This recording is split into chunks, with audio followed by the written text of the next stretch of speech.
Ahí el doctor Benzabón.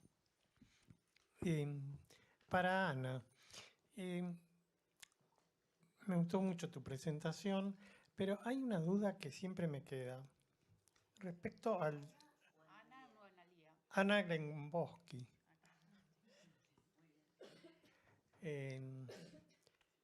Siempre me queda la duda respecto al SPD, que para mí es una de las más frecuentes trombocitopatías que uno ve en la práctica clínica en el adulto. Y siempre me pregunté si el defecto estaba, vos mostraste que está en los gránulos, ¿no? Que hay déficit de granulaciones o de gránulos delta. El tema es, ¿qué pasa con el defecto de liberación? Que también está escrito, pero nunca me quedó claro si uno identifica, si no tenés microscopía electrónica, es un poco raro o difícil decir, ¿es defecto de liberación o es defecto de los gránulos? Esa es la pregunta. Bueno, gracias por tu pregunta. Por un lado, podés evaluar en SPD el contenido de los gránulos haciendo captación de mepacrine por citometría de flujo. Si pones de microscopía electrónica, también vas a evaluar contenido. Lamentablemente ahora en Argentina no tenemos disponible, pero podés también hacer captación de mepacrine estimulando con agonistas. Entonces podés ver si después de la activación se mantiene la captación igual o disminuye, entonces eso te va a dar una idea de secreción. Y además, si usás lumiagregometría, midiendo liberación de ATP, al mismo tiempo que la agregación plaquetaria, también podés medir la liberación desde los gránulos densos, estamos hablando, ¿no? No sé si queda claro. No, porque el defecto de liberación es lo que me complica, porque no tengo cómo medirlos Es que cuando es único. bueno, justamente, hay un 10% de los trastornos de liberación como el SPD que no se manifiestan en la agregación y si no haces liberación te los vas a perder. Más o menos un 10%.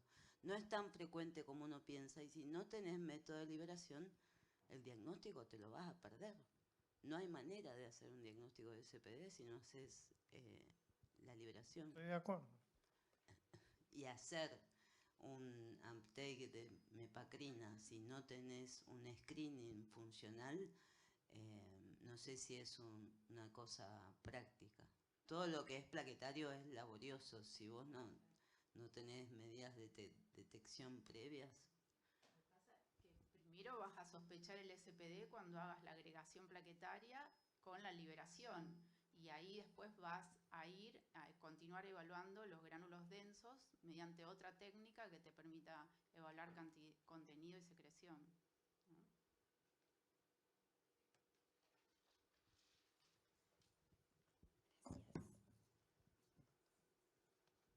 Yo voy a meter una pizquita. La mepacrina es como un subrogante de la microscopía electrónica, mucho más sencillo. O sea que mepacrina, el uptake, salvo que tenga alterado la molécula transportadora, que es la molécula transportadora de serotonina. Pero si no, es como un subrogante, ¿no? O sea que si yo tengo mepacrina normal y tengo la liberación disminuida, es un trastorno de liberación. Si tengo mepacrina normal y tengo la liberación disminuida, es un trastorno de contenido de gránulos densos. Ani, ¿no? ¿Estamos de acuerdo? ¿Sí? Ahí a lo mejor sí. Sí. Pues sí. Bueno, yo aprovecho que... Mepacrine alterado SPD, liberación más mepacrine normal, trastorno de secreción. Trastorno de secreción, eso, a lo mejor me equivoqué. Aprovecho que tengo el micrófono en la mano y te pregunto, Ani, vos dijiste que en el paciente que tenía una mutación en caldaje GEF1, cuando hacen el insílico les da que no es patogénico. ¿Es así o yo entendí mal? Con las primeras herramientas bioinformáticas veíamos que la variante no podría no ser deleteria. Te daba una variante de significado incierto, con lo cual había que ver de qué manera, ya que el fenotipo era claro de que era una alteración, una trombocitopatía. Vimos después con predictores in silico y ahí vimos que tendría una alteración del splicing. Y de esa manera vimos de qué forma comprobar la alteración del splicing y fue estudiando a nivel del RNA plaquetario del paciente y pudimos comprobar ese efecto. Pero digamos, Buenísimo. O sea que las herramientas in silico son in silico. Siempre hay que aportarle algo sí, de funcional. O sea, lo funcional y lo experimental te hace hacer el upgrade de la clasificación de la variante y en este caso comprobamos el mecanismo de splicing y entonces le pudimos asignar una etiqueta más fuerte y pasarla patogénica. Hay una pregunta acá en el... Porque otra cosa que puedo agregar es los predictores in silico, cuando vos haces interpretación de variantes, lo que te dan es una etiqueta que se llama PP3, que todavía no tiene la fuerza que podría hacer que la variante pase a patogénica. Se habla de que la necesidad de que esas etiquetas PP3 aumenten la fuerza para que den mayor contexto, den mayor patogenicidad. Hay una pregunta acá en el chat para la doctora Zuccati. ¿En qué casos estaría contraindicado el uso de agonistas de la trombopoyetina? Bueno, en el caso de trombopag, en caso de hepatopatías, no encontré explícitamente contraindicaciones en cuanto a la patología de base. De hecho, se está planteando el uso más prolongado para algún grupo de pacientes con trombocitopenias hereditarias que le han mejorado el fenotipo de sangrado. No sé si va referido a eso. De hecho, creo que están probados en síndromes mielodisplásicos con alto riesgo de conversión que no acelera la formación maligna. Por eso creo que el próximo paso, todavía no hay información, es probablemente que lo puedan utilizar por tiempo más prolongado. Pero, digamos, contraindicaciones, fundamentalmente el trombopag porque tiene hepatopatía o que tenga un fallo renal o ese tipo, algún trastorno metabólico. Me refería a eso cuando lo puse en la conclusión. Bien. Y hay la última pregunta acá del chat. Preguntan, tienen un paciente con macroplaquetas e hipoacusia asociada a mutación del MIT9. Es insuficiente renal crónico. La pregunta es si se puede trasplantar su riñón o sale de lista de espera. No, sí, bueno, coincido. Sí, tiene, digamos, no seguía hablando de eso, pero sí, se hace el trasplante de riñón, no sale, a menos que haya tenido, no sé, un sangrado cerebral y tenga una secuela de ese tipo, pero no, se trasplanta. Exacto. Sí.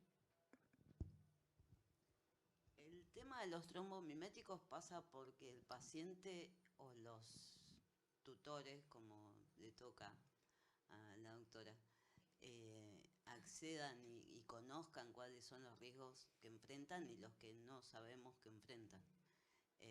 Con respecto al desarrollo de cataratas, todavía no es tanto conocido. En el embarazo, hasta dónde llega la teratogenicidad no se sabe. El uso prolongado recién se está ensayando en trombocitopatías hereditarias. Las variantes de línea germinal con predisposición a la leucemia, tampoco se conoce cuáles son las consecuencias a largo plazo. La única que claramente modifica la hematopoiesis es en la púrpura ameacariocítica, pero sí, lo dije bien, ¿no? En la que sí. Pero hay, en realidad es tampoco lo que se conoce, y como su aplicación inicial fue en un trastorno adquirido como la PTI, hasta que no se sepa más, creo que tenemos muchas limitaciones para darle confianza y seguridad en todo sentido a los pacientes. Y por el uso del NovoSeven, nosotros tenemos distribuidos en el país en lugares bastante alejados de ciudades,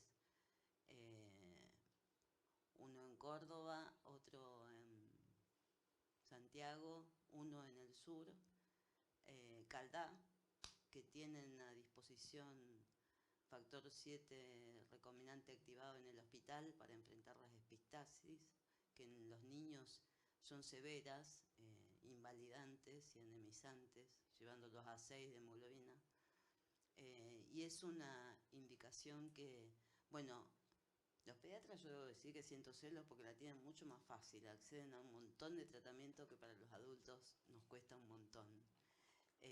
Pero por suerte sí, los niños están cubiertos en ese sentido. Y tiene otros usos, uno debe tenerlo más presente. Nosotros tenemos 2 hermanas estudiadas con Glassman severo, una de ellas tiene fenotipo más sangrador porque asocia con un von Willebrand. Y esta hermana hizo una angiodisplasia intestinal, tenía una obra social malísima, hacía el tratamiento acá en el italiano de argón plasma para la angiodisplasia intestinal, pero en el momento que hacía la crisis de sangrado, que bajaba 5 de hemoglobina, necesitaba ir a la obra social a pedir autorización. Imposible. Imposible porque se moría en el camino. Hizo 5 episodios de hemoglobina de 4 en un año, basta. Le pusimos en profilaxis con Novoseven hasta que corrigiera el defecto intestinal. El tema ahí es la dosis, porque uno conoce de un lado la biología plaquetaria y del otro lado el factor 7 recombinante, que tiene una vida media cortita, hace el burte de trombina y el resto.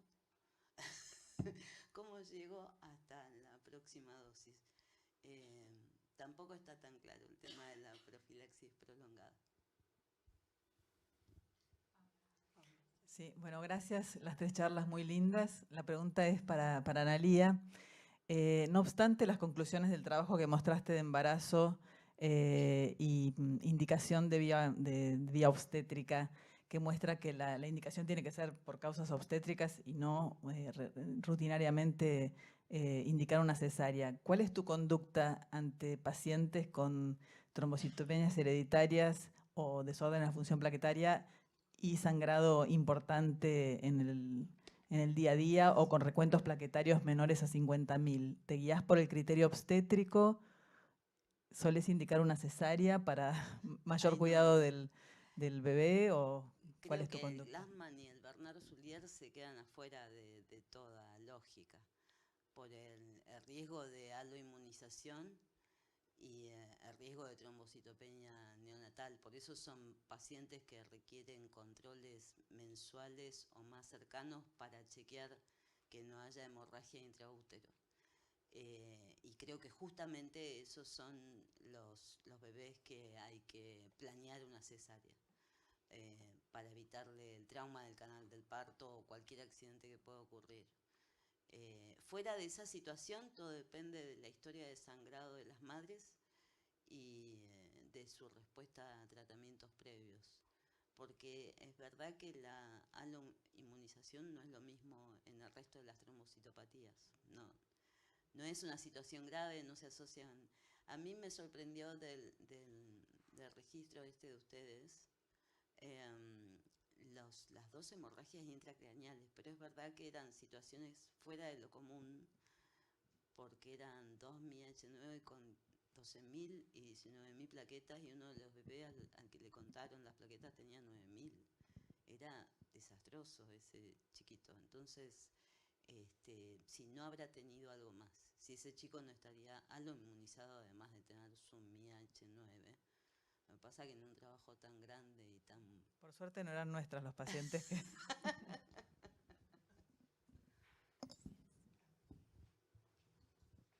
¿No hay más preguntas? Pues estamos muy cortos de tiempo. Bueno, muchas gracias a todos, a los disertantes principalmente. Gracias, Vero, por acompañarme.